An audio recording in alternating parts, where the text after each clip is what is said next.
Good afternoon, everyone. I think it's time to get started. This webinar is about Imp, which is software from InSoft or Metamation. And, well, what it is imposition software, but simply calling it imposition software is not really doing it justice.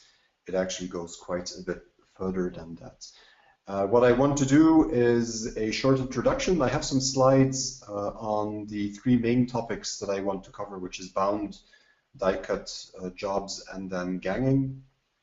And then we'll have time for wrap-up and questions. I have some slides. We'll see how much time I spend on the slides, because I also want to show you the software.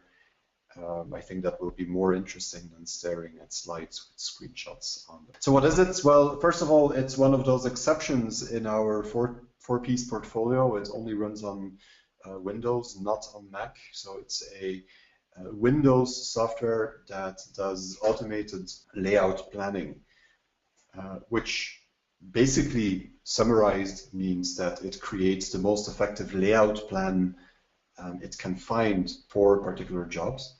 And then it also, of course, does the actual imposition. But it does those two aspects, and I think it's important for Imp to realize that it actually does do those two aspects. And what kind of jobs? Well, on the one hand, bound jobs, but you can also handle label or packaging die-cut jobs.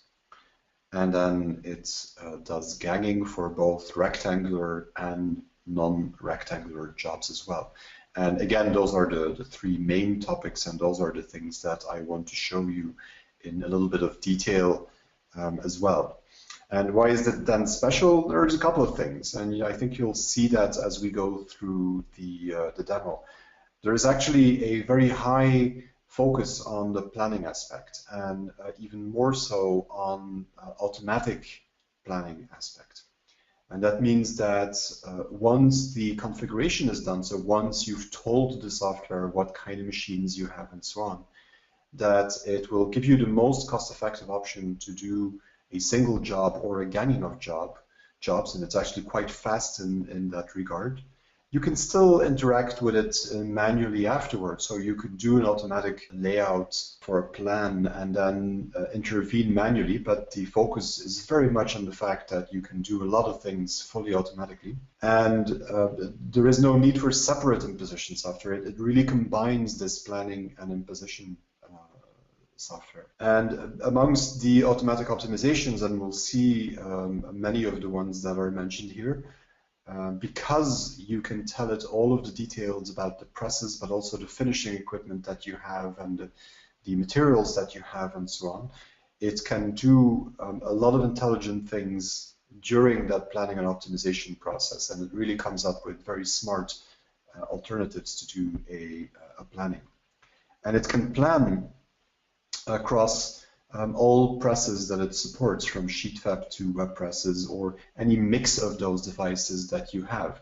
So if you want to see what the most effective option is, and you have a number of different output devices, then it will do so in a very quick and convincing way. And there too, and I have to remember to show you in the demo afterwards, but there too, you can do the planning part automatically, but you could still then intervene manually and say, oh, I need this die-cut maker and not one of the others that I have, and then it will tell you if that's not the most affordable option, the most cost-effective option, it will tell you how much more that change, that manual change that you do would cost for that particular job. And then the fact that it supports gagging for all these kinds of different jobs, whatever the shape, and that there are a number of optimizations during that gagging of different jobs together is also one of the things that are special. And then secondly, and this is something that I'll show, but of course it's more obvious if you would use this in a real production environment, there is a database that Imp can talk to. You don't need to have that, and you can use it as a standalone application on simply one workstation. But there is database integration provided as well, and that database is a database for storing products and plans on the one hand and storing die-cut shapes on the other hand. What do I mean with jobs and plans? Well, if you have someone in the planning department who does cost planning of a job and wants to know what the possibilities would be, how much that would cost, and so on, they can use IMP to calculate an actual plan for that particular job that they are working on. And they can simply check that into that database. The prepress department, on the other hand, can check out that same job from the database and add the PDF file or PDF files to it on their end once they've received the final files, and then go through with the printing. So that database forms one of the important connections between planning and imposition or prepress departments in this case. And it can be used to store any aspect of a product or a plan that you have worked on in there, and then to simply recall it at any later point. And because the database doesn't have to be on the same machine as where IMP is, that database could be central to your company, and it could allow cooperation between different people working with IMP. The fact that the database can also store die-cut shapes is important as well, because that means that every time you have a die made, you pay for a die, you can actually save the shape of that die in the database. And if you have a later a product that you have to do for a customer, it is possible from within IMP to check that database and get whatever matches. And it don't even have to be complete matches. It can be other die shapes that come close to the shape that you already have in the database, and so for a die that you had already created. And of course, the fact that you can find these can be a serious cost optimization as well. But I'll show that a little bit as well as we are going through the die-cut demo. But let's start with traditional bound jobs. And as I said in the introduction, IMP allows you to select multiple machines from the configuration that you've made. You can have one, and then it will only look at that one machine. But if you have four, as in this example, it will actually try to find solutions for all four machines. And then based on what you've selected, it will present you with a number of plans. And for each of those plans, it gives you the total cost of that option. It gives you on which machine it has done that and what the sheet sizes are and so on. And for each of those, it will automatically also calculate all of the signatures that you would need to do that. And you can even already see on the screenshot that it takes into account warnings as well. It takes a whole range of things into account, and if it finds something that could cause a problem, like cutting complexity in the fourth example I have there, then it will already highlight that in the options that it gives you. It's up to you to choose an option. If you want to use a particular machine, then at least you know that the total cost is going to be much higher if it's not the most cost-effective machine. But you can still choose what you want to do. And once you select that, it will create all of these signatures for you as well. So in this whole process, and I hope that I'll be able to show that in the demo as well, in this whole process, there is very little manual work that needs to be done. It's all very much automated, and of course that's good from a time perspective, but it's also good because it will stop you from making mistakes in the work that you're doing.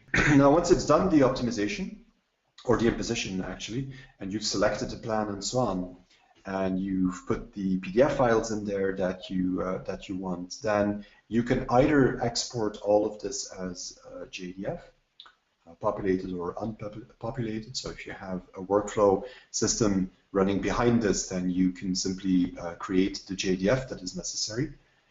And then you also have the choice to create an imposed PDF. So if I've created this plan and the signatures that belong to it, I can import PDF information into that.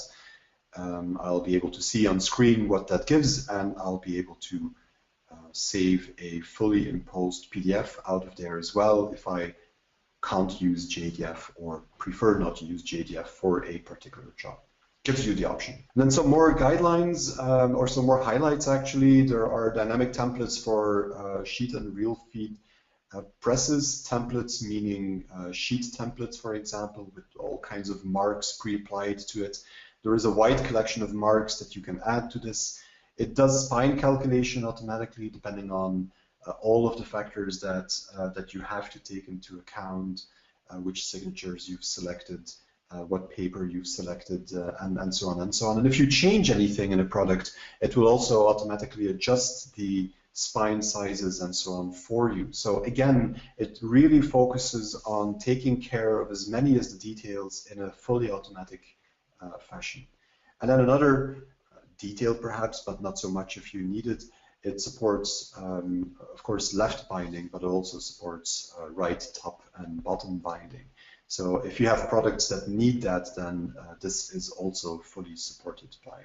Let's see if we can make the software do what we just said.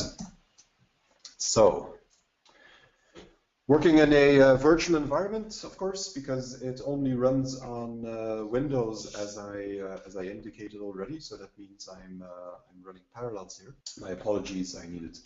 I'll need a drink once in a while. I have a bit of a cold, which is an accomplishment when it's 30 degrees outside, but I managed to do it anyway. So I have Imp launched already on my virtual environment, and I also have this database background process that is running on the machine. Now, you won't see that again. Imp will simply talk to it when it feels a need to do so. As I said, it can run without it. It doesn't need that database to be there, but it can take advantage from it if you do have it installed. Now, I wanted to talk about bound jobs, and what I will do is I have a folder here called demo, and in there I have an XML file that defines such a job, and I have a PDF file with the actual content for it. And what we'll do is we'll start with the planning aspect. So if at some point from an MIS system or from an ordering system you can export product information in an XML format, then I can in Imp go to import and then product from XML file, and let me see if that's the one that we want. Yes, so we just select that XML and we import that. And the window that I get here shows me all of the bound components. It also shows me unbound components, a cover in this case. So I have the inside pages and I have the cover. It read from the XML file what the paper needed to be in all cases, what the number of copies needed to be, and so on. And then I have a section at the bottom that says plans, and that is still empty. So it is still empty, and before I actually go and plan something, what I will show you is that planning uses this configuration information. And you find all of the configuration information in the configuration editor, and it's actually quite simple. It contains the materials, the presses that you have, die cutting, die making setup, and then finishing options as well. And if I look at sheet-fed presses, for example, then for each of those presses, it will define all kinds of different parameters that can have an effect on the cost of a product produced on there, and that also is needed to evaluate whether a particular imposition will work for a particular machine. This is perhaps the most important part of Imp, and certainly if you would want to do a trial of the application at some point, then having this configuration information there and having it correct for the equipment that you have is of paramount importance. If you don't do this correctly, then all of the other things that you can do, all of the automated processes and checks and balances that are in IMP will not work correctly. So this is very, very important that you set it up in a good way. Now, machines are relatively static. You're not going to buy a new press every week. So this is simply a manual process. You have to go through the machines that you want to use for IMP, and you have to fill out all of the details. You can clone an existing device to make it a little bit faster, but you'll have to go these things and set it up. IMP also contains information about papers and so on, and the material that you have.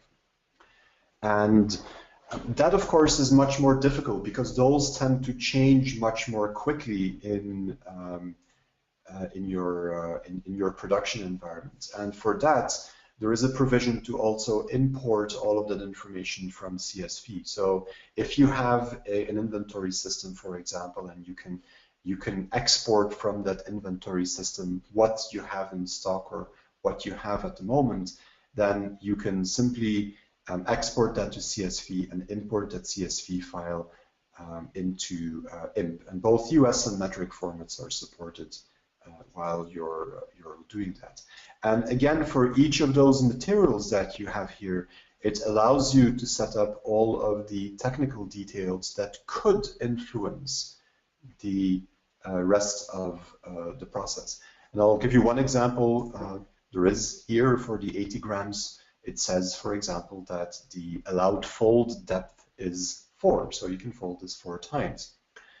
If you go look at 220, it's only 1. If you go look at 170, it's only 2. And that information, of course, will be taken into account when IMP tries to determine which signatures it can create for a particular product that you are doing. So again, having correct material information is very, very important. How you feed it is up to you. You can manually create new materials in here if you want, and new groups as well. But you can also, like I said, simply import that from a CSV file if you think that that is the quickest way. So I wanted to detour to that configuration part because it is very important. And what I'm doing now with this plan is actually going to use that information. So what did I do? I actually, on this inner pages section, I clicked on Edit, and that shows me what the signatures are that we have planned for this product, and there are none because it's something that I just imported. And have a look at this auto button that allows me to start the whole process. And the process has a number of options that you can take. For example, the grain direction here, that probably is not that important for bound. But it also, and that's maybe the most important part, it also has the machines that I want to support. So I could select a number of different machines here that I want to have supported for this particular product, and then I simply say, and for bound jobs, this is really very, very fast. What it comes up with is a dialog that you already saw in the presentation as well, where it presents different options, and each time I select an option, you can see the signatures change. You can also see the different details change there. So normally the most cost-effective option is at the very start, and for that option it shows me total cost, and then it breaks it down. Into material, press cost, folding, then the press on which the solution would be printed, and how it will be assembled. So I have 4 signatures here sheet-wise, and then one of them will be work and turn. I can simply close that when I have the plan that I want, and I could go look at the details of what that actually is, so the layout, and if I zoom in for a second, you'll be able to see that the color bars have been placed automatically. The color bars will actually automatically also correspond to the colors that you really have in the job.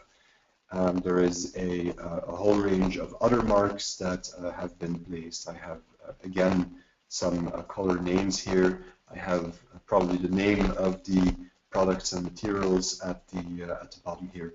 A whole range of marks that have been placed. And this has been done. I can still interfere with this, so I can still add additional marks, but this has been done simply by importing a particular or applying a particular marks template. And so you can create these templates once and then simply reuse the template that makes sense for a particular imposition, or you could make a number of different variants of a template, and then once you've created a plan, go in and apply the variant that you want as well. Okay, so that gives you a look at what happens here in the in this file. I can still go back to the product as well. So if I click on the left here, I have a choice to switch between the plan and the different components that were used in that plan. So I could still go back and look at this and look at the signatures that were created, for example. I also still have the ability to, let's do this one first, I also still have the ability to look at the details of the product that I'm working with. And for example, you can see that this is a 130-gram coated paper. Now let me show you one of the things that I mentioned. If I would change this to 170, I get these exclamation marks. And the reason I get the exclamation mark is because Imp realizes that when you change the paper type in this at this point, then that paper can actually not be folded as many times as necessary for this particular signature layout. So it will keep these things into account, and if you do manual changes that conflict with something in the plan that you have already created, then it will warn you that that is the case. The other thing I can do now is I can go in and say add a PDF file in there, and for that I can go to there, add that PDF in there, and now if I go back to my plan, you'll see that I can now see these things. So let's look at the layout. I can now see that with all of the PDF information in there as well. Okay.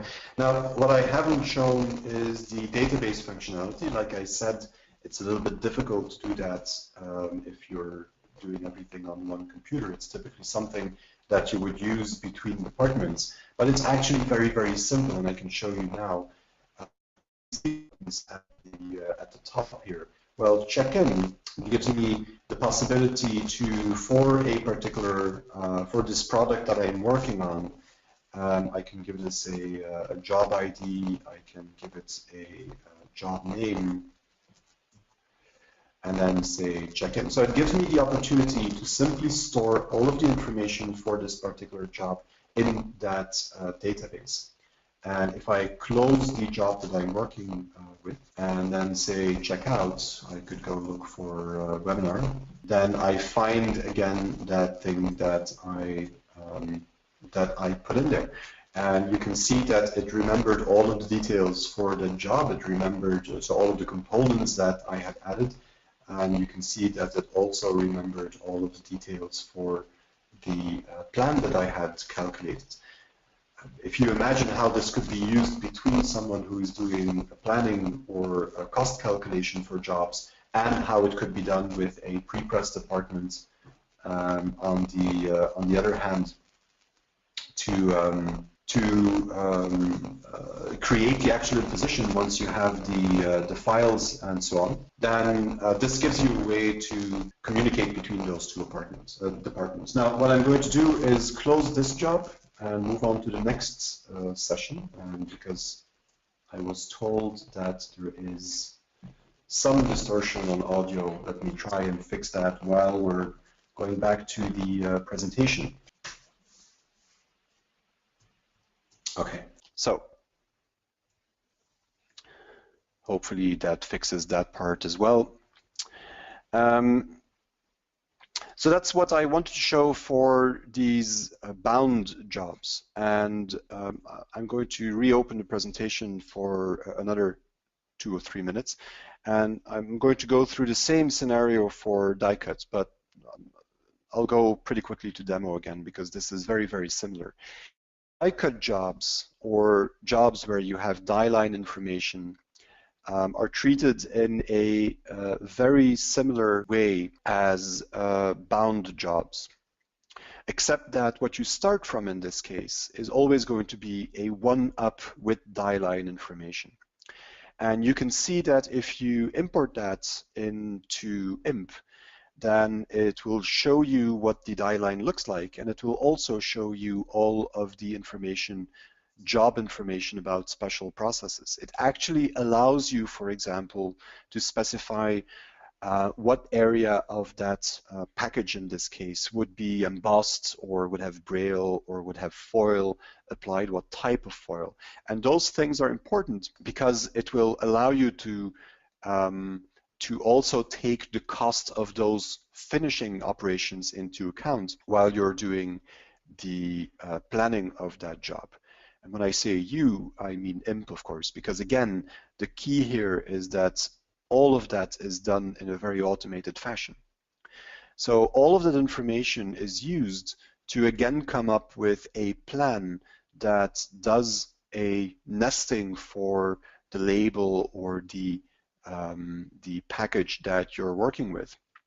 And then once you've done that, you can create a report that has all of the details on there, including things like cutting length and creasing and perforation length, but also a split up, an actual split for what the cost, where the cost comes from for this particular job. So you have built-in reporting in there as well. You also have that for bound jobs, by the way. I didn't show that. I don't have time to show all of the details of the application, but you also have that on that side. And this I'm going to show you as well because I think it's important.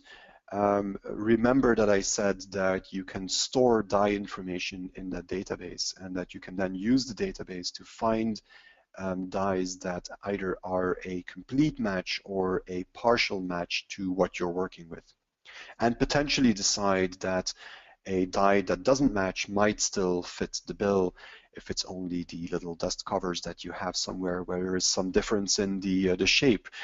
But at least it allows you to store the information and find matching dies very, very quickly, and it's up to you to decide whether you want to reuse something or not. Other highlights, again, it automatically creates bleed if you're doing this. It can take no bleed zones into account, and I'll show that in a second. But you don't need to do manual bleed resolution. And what I mean by that is that if you create a PDF out of this, a fully imposed PDF again, that all of the bleed that you have, where these different iterations touch of that package, that all of that bleed resolution will be done automatically. And also, and that's kind of special, is that once you have done your planning, you can do both the imposition and the, or you can generate both what you need for the imposition process, or the print process if you want, and for the die cut information as well. You can export what is needed to go to print and what is needed to go to die preparation, all from IMP. No other software involved. It's a one package deal on that side as well. So let's go back. You can tell I have a preference for demos, but then if you've been to one of these webinars before, you already know that, of course. So what I want to do here is, we looked at bound jobs. I want to look at Diecut now, and in this case, I actually have a DXF file. What is supported is DXF, CF2, and actually also PDF, and we'll come back to that when we talk about gagging. But in this case, I have a DXF file, and so I'm going to start my product from DXF. This is the Diecut job, and that's my DXF file, and then simply going to open that. And the first thing it will do is ask me to identify the different layers I have in there. and this seems to be correct. So I am going to say OK. And then I have some job information where I'll maybe adjust the number of copies that I want, and then we're simply going to OK that as well. The screen that you see now is actually very similar to the screen that you had during the bound jobs presentation. You have bound components. I have none, of course, in this case. And then you have unbound components. And because this is unbound, it ends up in that category. I also have my material here. So I could change that here, or I can go to job details. And then I could still change the job information from here. And this gives me the paper types, for example. It also gives me, and that's what you could see in the presentation, it also gives me these special processes. So if I know that there is some embossing to be done, then I can specify what the square centimeters are in this case for embossing, and the cost of that will be taken into account when I do planning. So let me just OK that. And how do you plan this? Well, again, it's as simple as what we had on the bound job side. The only thing I have to do is click on Auto, and that shows me once more the different presses I want to use. So you can choose whatever you want here. But remark that it also allows me to choose, and all of these things are defined in the configuration setup again, but it also allows me to choose which die making setups I want to use, which die cutting setups. I can make them default so that Imp remembers that that is my preference for this type of job. But all of that can be set up. And once you've set that up, the algorithm is determined automatically because I'm dealing with a die cut job. But once you've set all of that up, I can then go to planning. Now, let me go to options and verify that the grain direction here is actually taken into account, and then I'm going to say OK. Now this is going to take a little longer, of course, because it doesn't only have to look at the rectangular shape, but it looks at the nesting it can do for that type of job. And again, you end up with different possibilities on different sheet sizes, potentially on different presses. And of course, the more I go to the right here, well, the less productive this is going to be. And the most cost-effective one I have is, again, the first one in my list. Now you can see that there is a lot more information in here, and that's, of course, because I have these die-making processes and die cutting and all of that. And it shows me which of those was selected, what the cost of that is going to be. It shows me paper wastage, press, total cost, and so on. Now, let's say that I want to use this, but I know for a fact that there is a problem with Die Maker 2 at the moment, and I really am thinking of using another one because I have to. Well, I can manually switch that still in here, and then I immediately get the additional cost that that would add to my setups. You don't have that option for the actual press because the plans that are calculated here are for those different presses. So if I look at the press name, you'll see, and all of the ones I see here are the same, of course, but you'll see plans calculated for different presses in there. But if you change either die making or die cutting, then it will show me the additional costs necessary to make that manual change. So again, simply do what you want here and then finalize that. And again, that gives me a plan and it gives me a layout. Now, there is something that I did which is not correct, and you'll see it when I go to layout. And if I zoom in here, you'll see that this flap is actually a no bleed area. So I would like to have a single cut in here. Now, the reason that that didn't happen is because, let me go back to my overview, and I'm going to remove the plan that I created. remove, I said, thank you. And then if I go back to my product that I have, it looks a little bit confusing when I go back and forth between these, but the layout of the application is actually quite intuitive once you've worked with it for a little bit.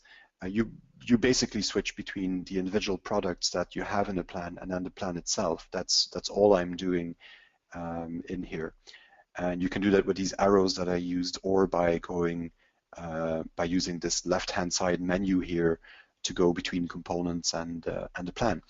Now, in this product that I defined, I looked at the product properties. What I did not do is look at the product itself, at the die line. And this is the area that I was talking about. This is a glue flap.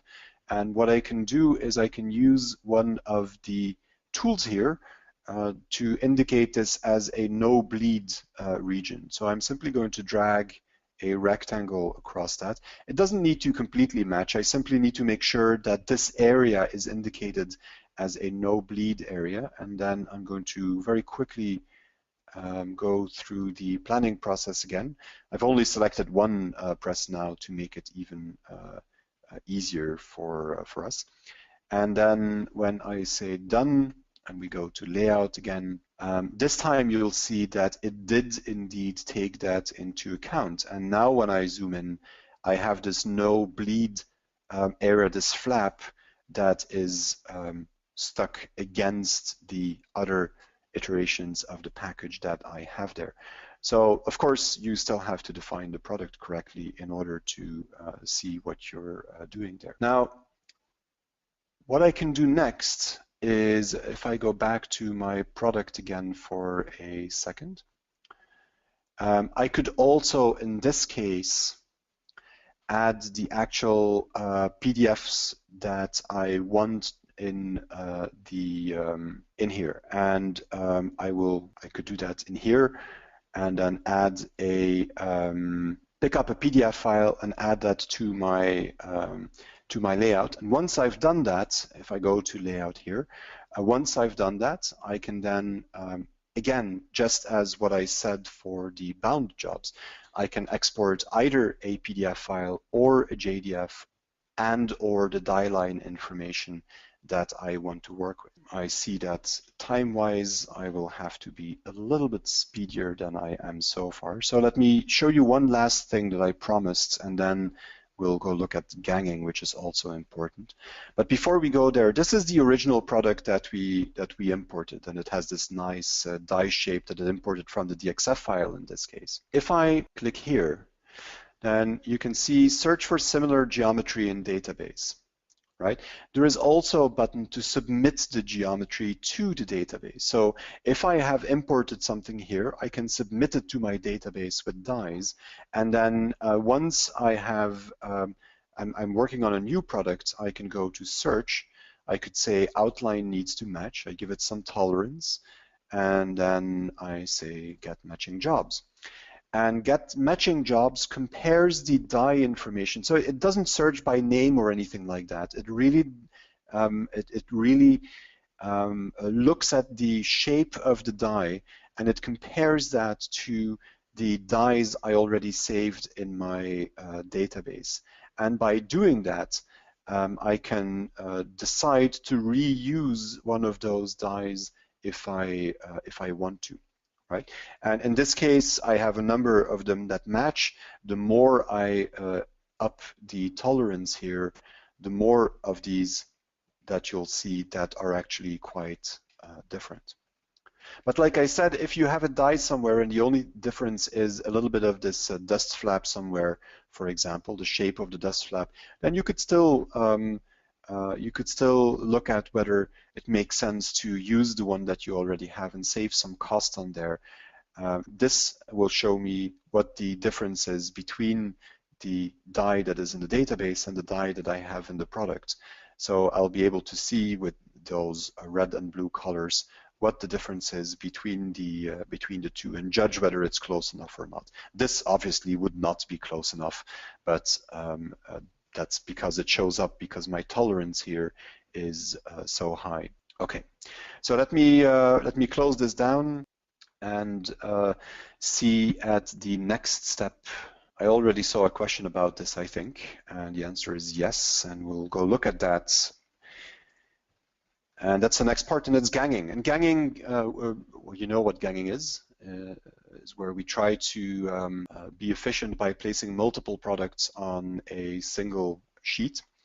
And this is supported in IMP, both for rectangular and for non-rectangular jobs. And the starting point typically is an import. And what I'll show you is two different imports from CSV. IMP supports multiple CSV formats, and you'll see why that is once I show them and show you what the possibilities are. But you typically start from a CSV file that is read. Products or components are created as you see in the screenshot, and then once those components are in IMP, it can start a planning process.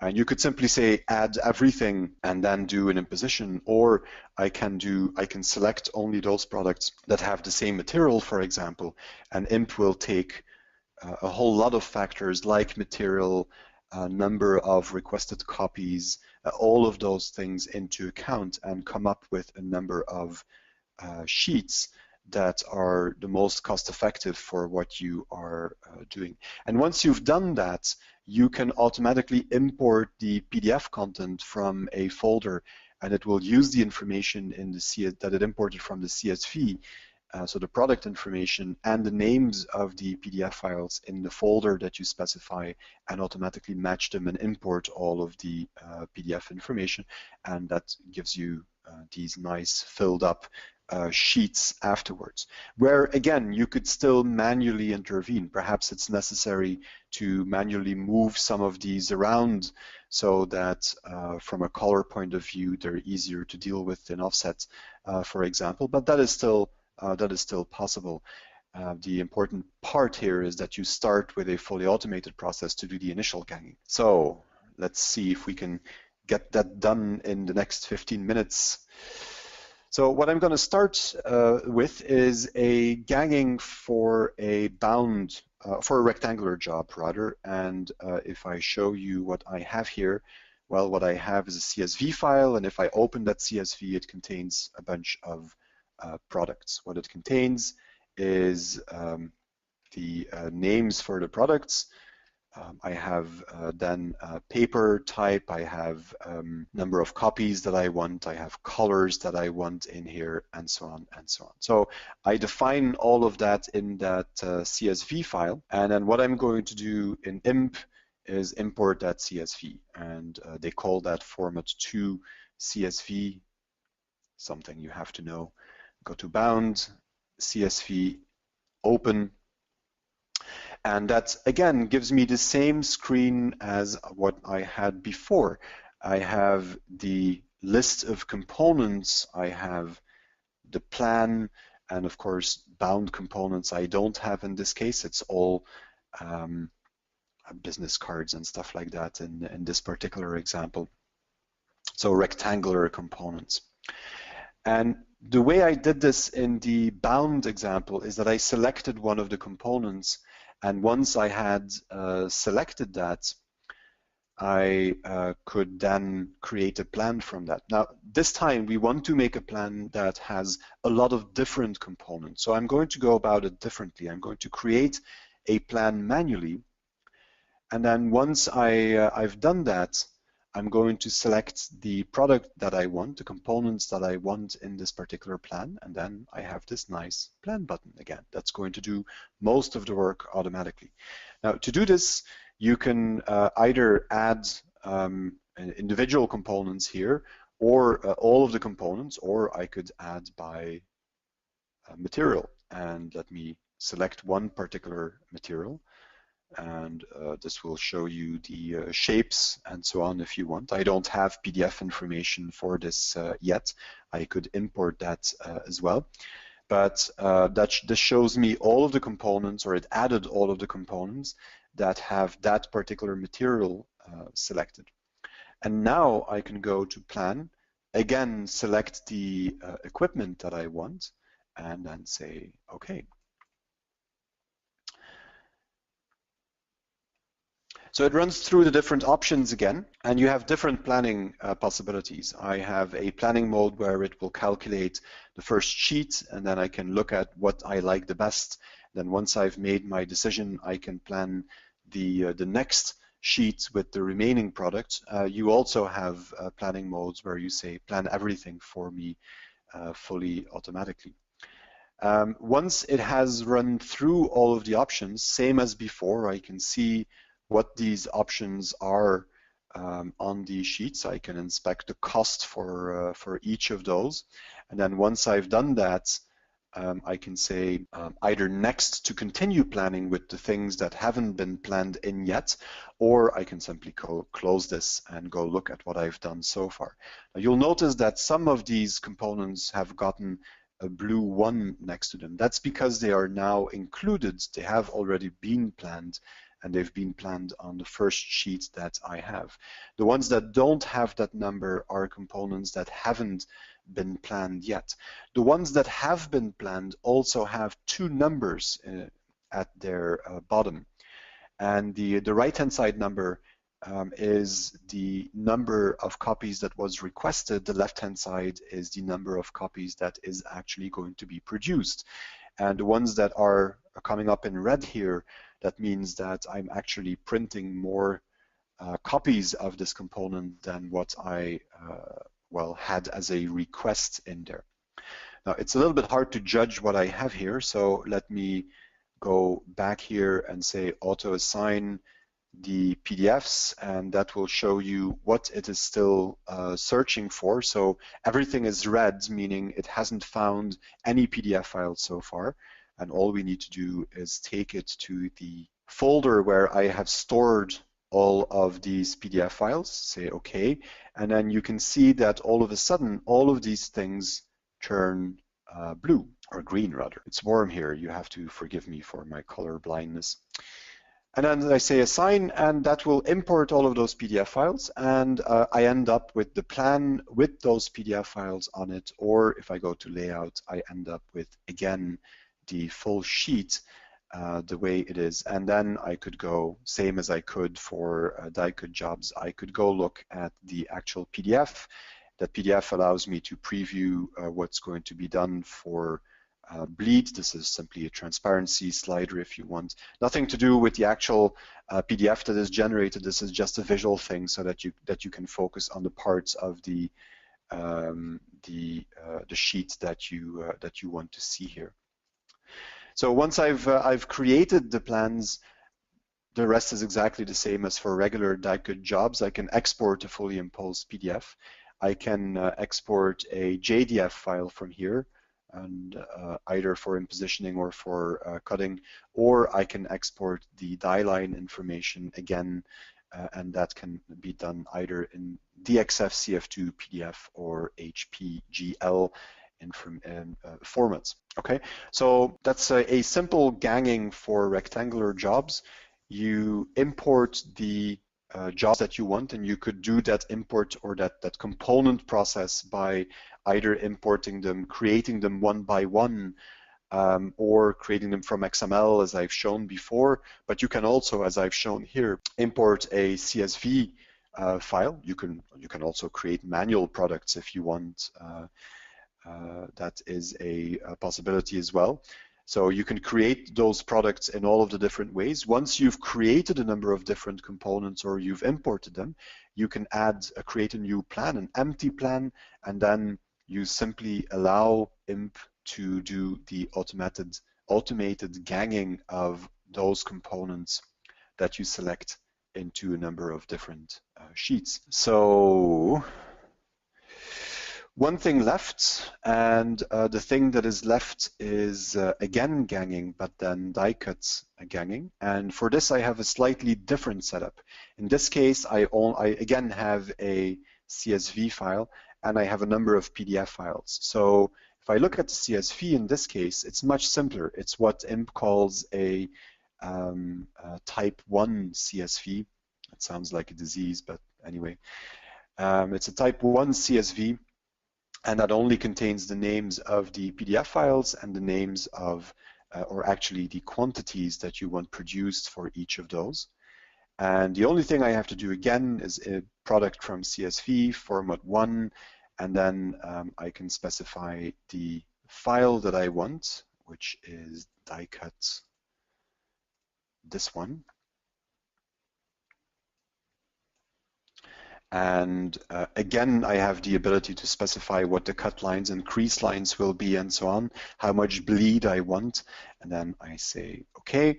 And what I end up with, once more, it always follows the same procedure or paradigm, if you want. What I end up with, once more, is a list of bound and unbound components. This is die-cut job, so of course they're all unbound. And again, I end up with an empty plan here, nothing planned yet because I simply imported components. Because I want to put all of them on the same sheet, I want to do gagging, I'm going to do the same thing as I did for rectangular jobs and simply create a new plan. Once I've created that new plan, I can do the same thing. I can say all, and that imports all of them. Now, if I click these open, you'll see job information already. You actually see what the PDF files look like. And this is, of course, because in the previous demo, I imported only the sizes of the jobs from the CSV, and then I didn't have the PDF files yet at that point. I associated those with the components afterwards, later in the process. What I did now in the CSV file is actually provide the names of the PDF files that I want to use with.